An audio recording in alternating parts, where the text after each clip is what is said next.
Tools every crypto beginner needs to have in their toolkit before moving into the crypto space.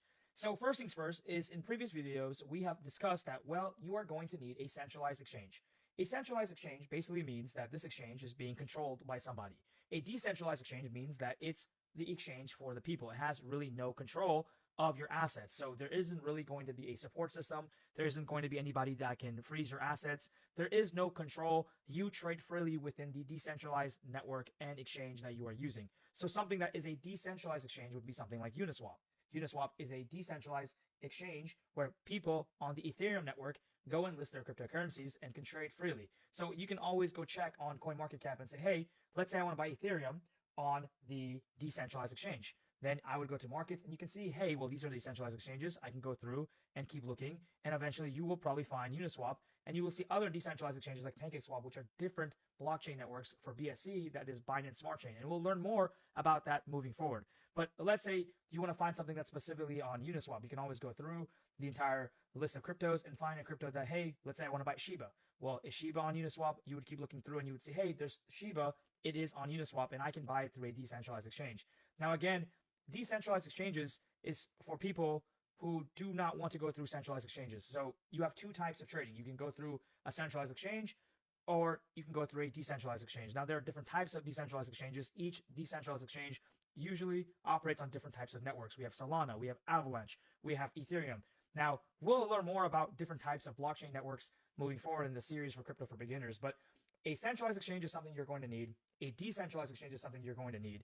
And of course, a way to look and see what cryptocurrencies are on the market and how and where I can find them. So CoinMarketCap is something you want to also keep in your toolkit. Now is something very important, which is called a website called Bitcoin Ticker, a live tracking tool for Bitcoin's price.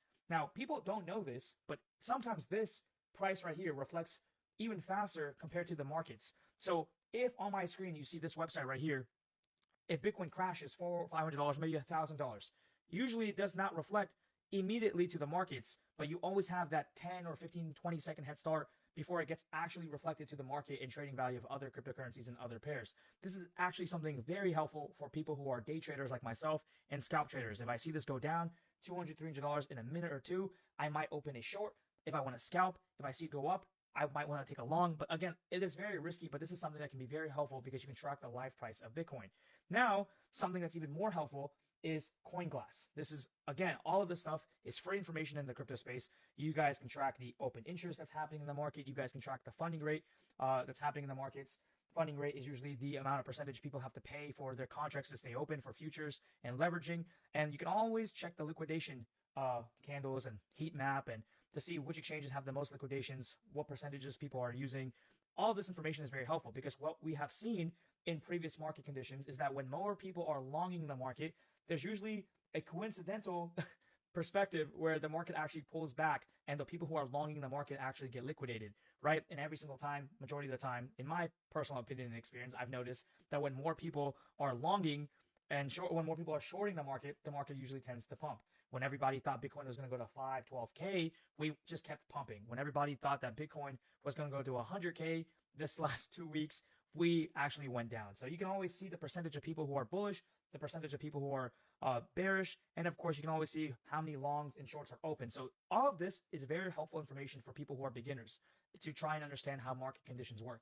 And the last thing, if I wanted to add on anything, would probably be a website like Crypto Panic. You can always see what is the most active news happening in the crypto space. Right here, you can see the UK Supreme Court refuses Craig Wright appeal. If you guys know anything about Craig Wright, he's the guy who is infamously known to claim that he is the founder and creator of Bitcoin. Again, these are just examples you can see and follow along. But again, this entire toolkit for crypto is very helpful for everybody who wants to learn and understand crypto as a beginner. As always, not financial advice. Follow, like, and comment. Peace.